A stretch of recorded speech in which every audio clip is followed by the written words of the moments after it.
എന്നോട് ദേഷ്യമുണ്ടോ നിനക്ക്? എന്തിന്? ഇത്രയും നാൾ ഇതൊന്നും നിന്നോട് പറയാതിരുന്നതിൽ. എല്ലാം നിന്നോട് തുറന്നു പറയണമെന്ന് പലവട്ടം ഉറപ്പിച്ചതാ മനസ്സിൽ. പക്ഷെ നീ എങ്ങനെ റിയാക്ട് ചെയ്യുന്നുള്ള പേടിയായിരുന്നു എനിക്ക്. ഇന്നിങ്ങനെയൊന്നും സംഭവിച്ചില്ലായിരുന്നെങ്കിലും ഞാനിതൊക്കെ നിന്നോട് പറയുമായിരുന്നു. ഈ ദിവസങ്ങളിൽ എപ്പോഴെങ്കിലും. എല്ലാം തനിച്ചിങ്ങനെ കൊണ്ടു നടന്നു. ഞാൻ അത്രയ്ക്ക് പ്രഷറിലായിരുന്നു. അപ്പോ ഒന്നുമില്ല, നിനക്ക് അങ്ങനെ ഒന്നുമില്ല. നീ അപൂർവയാ, ഞങ്ങളുടെയൊക്കെ അപ്പുവാ. അല്ലാതെ നീ ഇപ്പൊ പറഞ്ഞതുപോലെ അങ്ങനെയൊന്നും ആവാൻ നിനക്ക് പറ്റില്ല അപ്പു. പക്ഷെ എന്റെ മനസ്സ് പറയുന്നിടത്ത് നിൽക്കാനാ മാളു ഞാൻ ആഗ്രഹിക്കുന്നത്. എന്താ എന്റെ പ്രശ്നമെന്ന് നിന്നോട് മാത്രമേ ഞാൻ പറഞ്ഞിട്ടുള്ളൂ. നിന്നോട് മാത്രം. എന്റെ അറിവും സമ്മതവും ഇല്ലാതെ മറ്റാരോടും നീ ഇത് ഷെയർ ചെയ്യരുത്. അങ്ങനെ എന്തെങ്കിലും ഉണ്ടായാ പിന്നെ അപ്പു ഉണ്ടാവില്ല. പ്രോമിസ് ചെയ്യ. എന്നോട് സത്യം ചെയ്യ. പറയില്ല, ആരോടും പറയില്ല.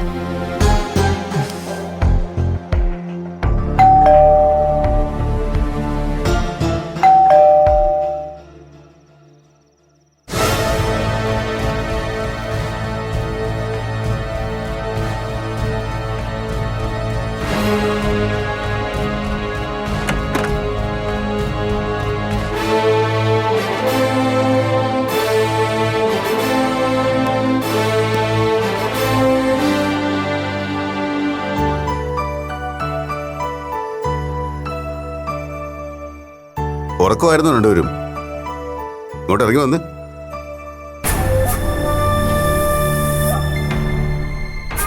എന്തോന്നാ രണ്ടുപേരുടെ ഉദ്ദേശം? എല്ലാരും ശരിക്കും പേടിപ്പിച്ചു കളഞ്ഞല്ലോ. വാ, രണ്ടുപേരും പോയി ബാഗൊക്കെ എടുത്തോണ്ടൊന്ന് വണ്ടി കയറും. അങ്കിൾ വീട്ടിൽ കൊണ്ടാക്കാം. ആ പറഞ്ഞു കേട്ടില്ലേ? വേഗം വാ. വാ, നമുക്ക് പോവാം. ഞങ്ങൾ വരുന്നില്ല. എങ്ങനെ? ഞങ്ങൾ ഇന്ന് ഇവിടെ സ്റ്റേ ചെയ്യാണെന്ന്. എന്തിന്? അതിപ്പോ പോലീസിനെ ബോധിപ്പിക്കേണ്ട കാര്യമൊന്നുമില്ല. ഞങ്ങൾ രണ്ടുപേരും ഗ്രോണപ്പ് സിറ്റിസൺ ആണ്. ഇഷ്ടമുള്ളിടത്ത് യാത്ര ചെയ്യാനും തങ്ങാനുമുള്ള സ്വാതന്ത്ര്യം നിയമപരമായി ഞങ്ങൾക്കുണ്ട്. മക്കളെ, അങ്കിൾ ഒരു പോലീസ് ഓഫീസറായിട്ടല്ല നിങ്ങളോട് സംസാരിച്ചത്. വകുപ്പ് നിയമമൊക്കെ പറഞ്ഞ് ഉടക്കാൻ നിന്നാ എനിക്കും അതൊക്കെ അങ്ങോട്ടും പറയേണ്ടി വരും. പിന്നതേ ഇവർക്ക് ഇടപെടേണ്ടി വരും. പിന്നെ കേസായി, കോടതിയായി, ആകെ നാണക്കേടാവും. ഇതുവരെ സംഭവിച്ച ഒന്നും ആരും അറിഞ്ഞിട്ടില്ല. ഇനി അങ്ങോട്ട് അറിയാനും പോകുന്നില്ല. അതുകൊണ്ട് പറയുന്ന അനുസരിക്കുന്നതാണ് രണ്ടാൾക്കും നല്ലത്. നിങ്ങളെ കൊണ്ടുപോകാൻ ആളെത്തിയിട്ടുണ്ട്.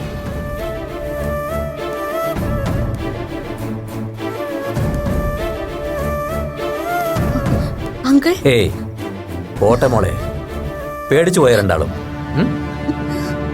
രണ്ടുപേരും ശരിക്കൊന്ന് വരട്ടിയേക്കാൻ ഞാൻ അങ്കിളിനോട് പറഞ്ഞത്. ഞങ്ങളെ പേടിപ്പിച്ചതിനൊരു പനിഷ്മെന്റ് വേണമല്ലോ.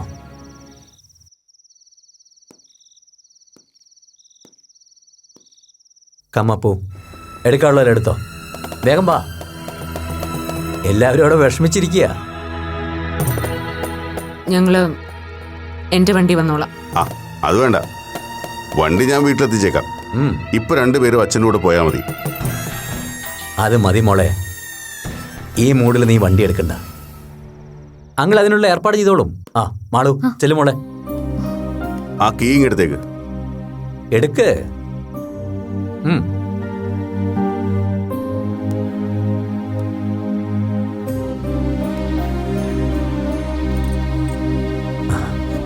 Thank you Shiva.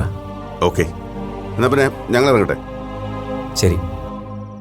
മുരളിയോട് ഞാൻ നാളെ അങ്ങോട്ട് ഇറങ്ങാന്ന് പറഞ്ഞേക്ക്. ഓ, ഇറങ്ങുന്നൊക്കെ കൊള്ളാം.